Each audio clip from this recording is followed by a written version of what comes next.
Opa! Bom vocês?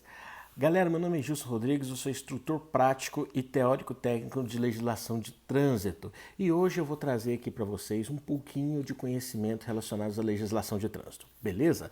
Hoje nós vamos entrar aqui agora no Sistema Nacional de Trânsito. Sabe aquela sopa de letrinhas, sabe? Que assusta todo mundo na hora da prova teórica? CONTRAN, DENATRAN, JARI, DETRAN, todo mundo fica naquela dúvida do que é normativo, o que é executivo. Então hoje nós vamos estar entendendo um pouquinho nesse vídeo curto aqui, entendendo um pouquinho do Sistema Nacional de Trânsito, beleza? Mas antes, sabe o que você vai fazer? Aqui embaixo, aqui, ó, tem um botãozinho escrito inscreva-se. Se você não é inscrito, você vai lá, aperta o botãozinho inscreva-se, vai clicar no sininho das notificações e dar aquele joinha, beleza? As pesquisas constatam que 90% das pessoas que se inscrevem e clicam no joinha passam na prova de legislação de trânsito, beleza? É. Então vamos lá, galera. O que é o Sistema Nacional de Trânsito? A primeira coisa que a gente vai ter que fazer é entender a diferença do que é órgão normativo e órgão executivo, tá? Existem esses dois tipos de órgãos que a gente precisa saber. Nós vamos dividir os órgãos em 5 tipos de órgãos diferentes. O primeiro deles, órgãos normativos, órgãos executivos rodoviários, é, órgãos fiscalizadores e órgãos recursais, beleza? Então, para começar, o Sistema Nacional de Trânsito ele é um conjunto de órgãos e entidades da União, dos Estados, do Distrito Federal e dos municípios. Dentre eles, nós temos órgãos normativos e órgãos executivos. Os órgãos normativos são aqueles que esclarecem, complementam e interpretam a legislação de trânsito, além de exercer competência recursal. Tá? Mas isso, competência recursal para os órgãos normativos, são somente em segunda instância. Tá? Primeiro órgão normativo que nós temos é o CONTRAN. O CONTRAN ele é o órgão máximo normativo da União. A sede dele é lá em Brasília, lá no Distrito Federal. Nós temos também o CETRAN, que é o Conselho Estadual de Trânsito, que já tem jurisdição estadual, tá? Tanto para normatizar, tá? Quanto para interpretar a legislação de trânsito. E temos também o CONTRANDIF. Por que no caso de Brasília, no caso do Distrito Federal, não é CETRAN do DF? Porque nós sabemos que o DF não é um estado, né? É um distrito. Então, por conta disso, a gente vai utilizar a nomenclatura Conselho de Trânsito do Distrito Federal. Bacana? Quanto ao CONTRAN, qual que vai ser a função do CONTRAN? Ele vai coordenar o sistema, ele é o órgão máximo normativo da União. O CONTRAN resolve conflitos, ele resolve recursos de trânsito em segunda instância. Tá? Então, se você, por exemplo, você recebeu alguma penalidade de algum órgão executivo, você vai entrar com recurso na JARI, que é a Junta Administrativa de Recursos de Infrações. Se nessa primeira instância o resultado do recurso for desfavorável para você, você pode entrar com recurso em segunda instância. Aí esse recurso em segunda instância, esse será direcionado ao órgão normativo. Bacana? Isso a depender, claro, da jurisdição, da competência. Se foi na questão da União, se foi alguma infração que foi aplicada por algum órgão federal, né? Então será o CONTRAN, o órgão máximo, que estará servindo como órgão recursal para que você possa estar entrando com recurso em segunda instância interposto contra as decisões da JARI. Se esse recurso for do estado ou do município, tá? Quando a gente se trata de infrações de natureza leve, média e grave, aí quem vai responder, quem vai ser o órgão para a segunda instância, vai ser o CETRAN, tá bom? Então vamos lá. Ainda vinculado ao órgão normativo, no caso do CONTRAN, que é o órgão máximo da União, nós temos as câmaras temáticas. Tá? O que é a Câmara Temática? Vamos entender comigo. Vai ser o CONTRAN, ele vai convocar um grupo de especialistas para que esses especialistas, sentados em uma grande mesa redonda, venham discutir e estudar ali algum assunto que for passado. O CONTRAN passa para a Câmara Temática um determinado assunto e eles vão estudar esse assunto. tá? Para a partir dali, cada especialista dando o seu ponto de vista, eles oferecerem ou não embasamento técnico sobre aquele assunto. Para passar para o CONTRAN, não, isso tem embasamento, pode e ali eles vão assinar por aquele assunto que foi oferecido a eles, beleza? No âmbito dos estados, nós temos o CETRAN e o CONTRANDIF, que são órgãos normativos e consultivos em suas regiões. Quando eu digo que são órgãos normativos, são órgãos que vão criar, isso tanto no âmbito da União, que é no caso do CONTRAN, quanto no âmbito do Estado, que é no caso do CETRAN, eles vão criar, né, eles vão normatizar, né, regras de circulação. Tá? Então, veja bem, órgãos normativos, eles normatizam. Observe o nome. Eles criam normas, eles criam regras de circulação. Então, entendam comigo, quem entende mais de um determinado assunto do que uma pessoa que criou aquele assunto? Do que uma pessoa que criou, né? Então, se o CONTRAN, ele cria a norma de circulação, na hora de responder também como instância máxima de recurso, é ele também que vai bater o martelo final. Bacana? Que bom. Órgãos executivos, agora a gente já mudou. A gente já passou agora, a gente sai do órgão normativo, que é aquele órgão que cria a norma de circulação, passa para o órgão executivo, que é aquele que garante a execução daquela norma que foi criada pelos órgãos normativos. Eles executam as disposições da legislação de trânsito no âmbito das respectivas competências. Dos órgãos executivos, nós temos os órgãos executivos de trânsito e temos os órgãos executivos rodoviários. Então vamos entender a diferença deles. Órgão executivo de trânsito, nós temos quem? No primeiro escalão, né, que responde no âmbito da União, nós temos o DENATRAN. No âmbito dos estados, nós temos os DETRANS. Bacana? E no âmbito dos municípios, nós temos as próprias prefeituras também, tá? que responde como órgãos executivos municipais. Bacana? Então vamos lá. DENATRAN. O DENATRAN ele é responsável por quê? Por gerenciar, né, tudo aquilo que os órgãos normativos criam. Então eles determinam, criam uma resolução, né, normatizando um determinado assunto, e o que os órgãos executivos vão fazer? Eles vão pegar essas resoluções, não, o DENATRAN pega essa resolução que foi criada para o Brasil inteiro, e ele vai pegar elas e fazer o quê? Vai repassar para todos os estados, através de suas portarias. Então o DENATRAN vai lá, o CONTRAN determinou uma determinada norma. O que o DENATRAN vai fazer? Vai pegar essa norma e vai fazer as portarias e enviar para cada estado para que os DETRANs estaduais possam colocar elas em práticas. Bacana? Então, a gente tem que entender o seguinte, os registros. Dos registros nós temos o RENASH, que é o Registro Nacional de Condutores Habilitados. Nós temos o RENAVAN, que é o Registro Nacional de Veículos Automotores. E nós temos o RENAINF, que é o Registro Nacional de Infrações. A competência de organizar e manter esses registros, ela é do DENATRAN. A criação desses registros também seria competência do DENATRAN, só que por se tratar de registros nacionais. Só que o DENATRAN, ele delega aos DETRANs dos estados essa função desses registros. Então a criação desses registros, através dessa delegação, será feita pelos órgãos executivos estaduais. Eles vão criar os registros, você vai abrir seu processo para se habilitar, você vai no DETRAN estadual, tá vendo? Órgão executivo estadual. Você vai lá, vai montar o processo de habilitação, criou naquele momento um registro nacional. Então veja bem, um órgão executivo estadual criou um registro nacional. Parece que dá uma bugada, né?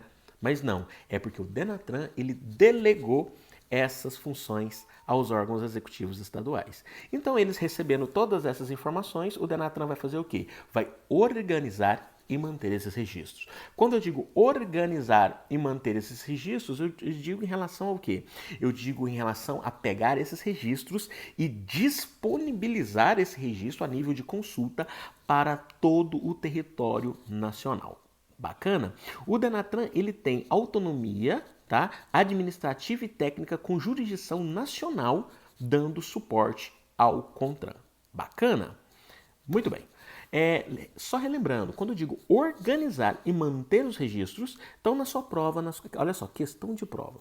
Se cai lá uma pergunta dizendo assim, organizar e manter o Registro Nacional de Veículos Automotores, RENAVAN, é atribuição do, aí tá lá, alternativa A, DETRAN, alternativa B, DENATRAN, alternativa C, CONTRAN, alternativa D, CETRAN. Qual seria a resposta certa? Exatamente.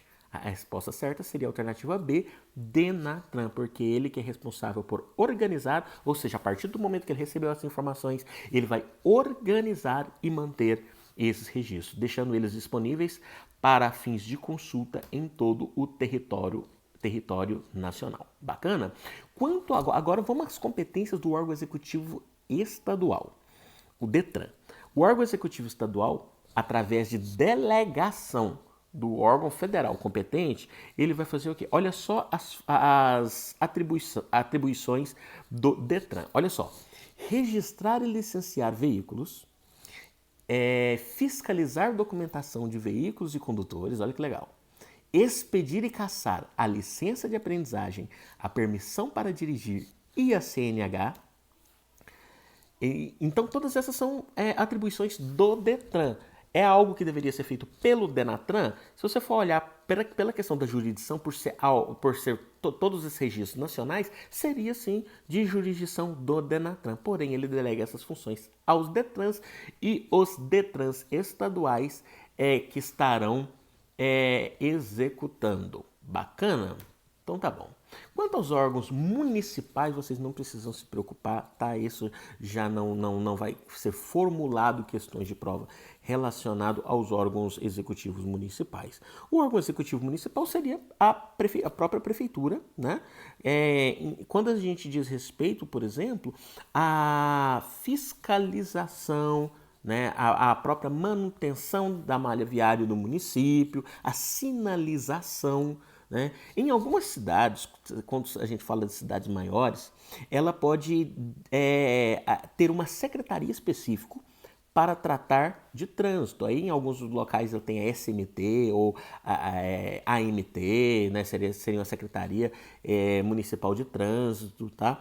Mas ainda assim, eles fiscalizam apenas circulação parada e estacionamento. Bacana? Veja bem, circulação, parada e estacionamento. O agente municipal de trânsito, de forma alguma, ele exerce papel de polícia, ele não tem poder de polícia, ele não vai fazer abordagem policial, te parar, pedir habilitação e documento do veículo. O que ele vai fazer?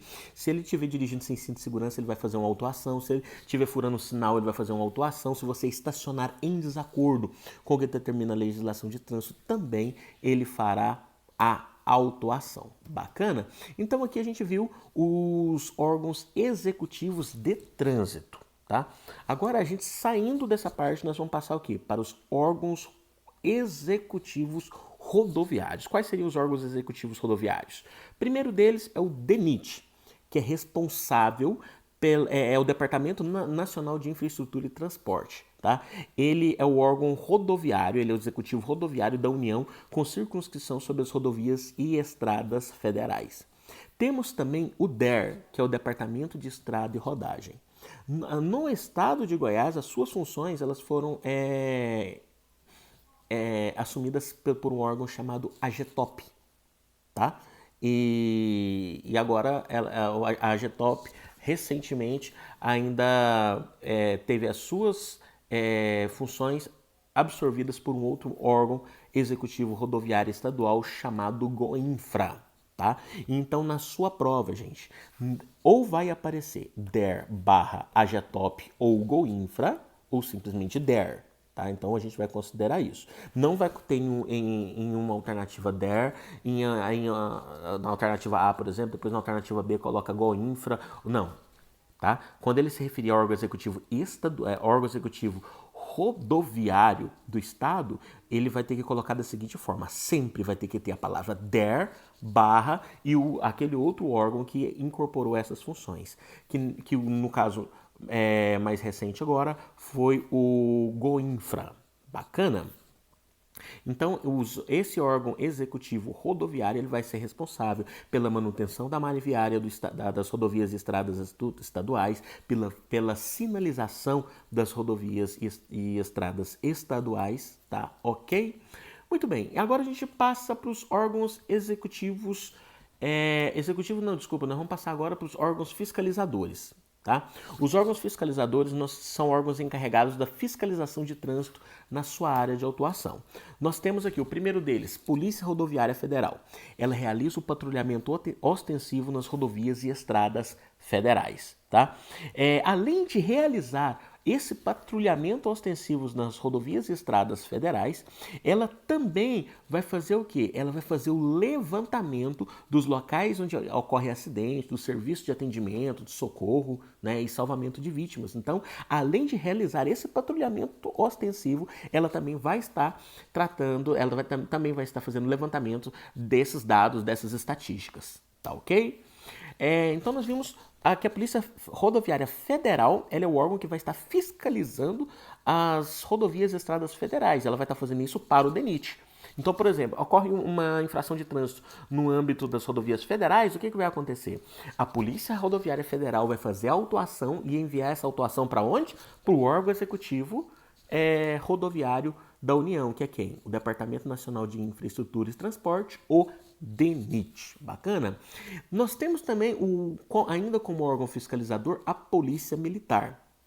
A Polícia Militar, como órgão ela é um órgão fiscalizador, ela tem um batalhão específico, que é o Batalhão da Polícia Militar Rodoviária Estadual. É o órgão fiscalizador que estará fazendo esse patrulhamento nas rodovias e estradas estaduais.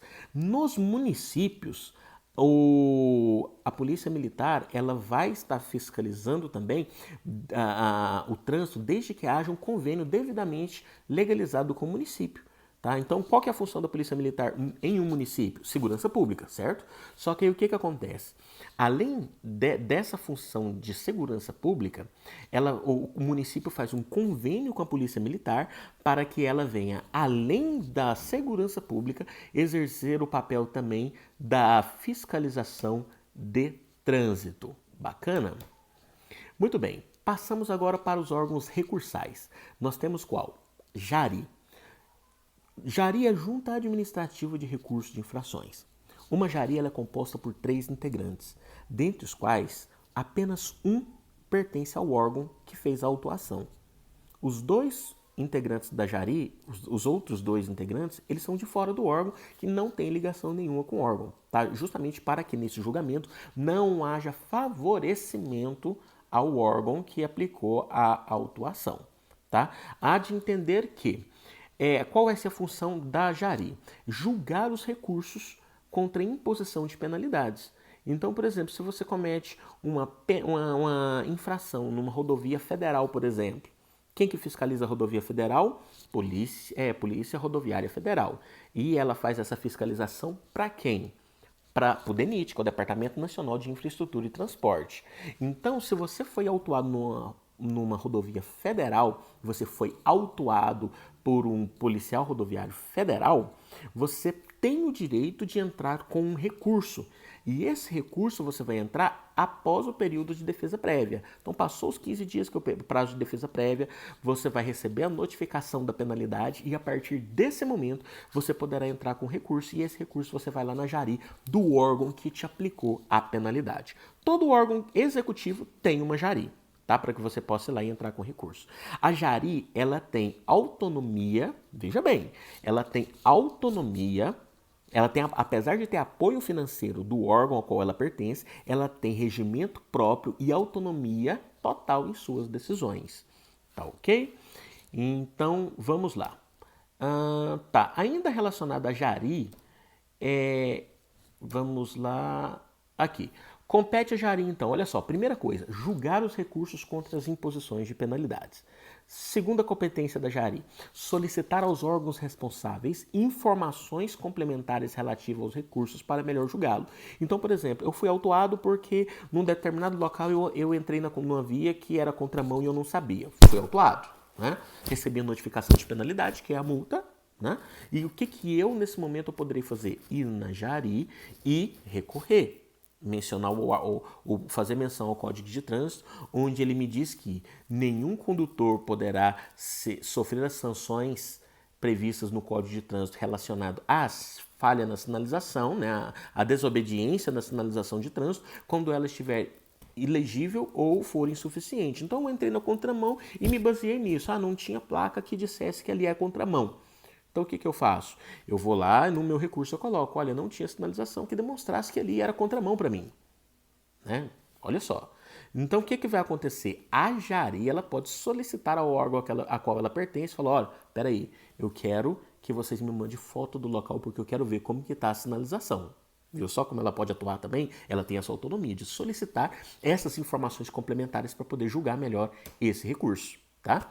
Ou, olha só, encaminhar aos órgãos e entidades executivos de trânsito e rodoviários informações sobre problemas apontados em recursos e que se repitam sistematicamente. Eu gosto muito de usar como exemplo uma seguinte situação. Num determinado dia, a Jari começa a receber vários recursos alegando a mesma coisa, que num determinado radar, em tal ponto da rodovia, foi marcado a velocidade diferente do que estava ferido no velocímetro do veículo. Né? A pessoa passou, lá era 40, a pessoa passou, por exemplo, a 48. Pô, marcou acima. É claro que existe aí uma margem de perda, uma tolerância para mais e para menos, mas vamos supor que passou a 48, por exemplo. Só que ela recebe várias reclamações, vários recursos de forma sistemática, ou seja, de forma repetida e mais ou menos com o mesmo parâmetro, mais ou menos o mesmo padrão. Então há de se entender o que? Opa!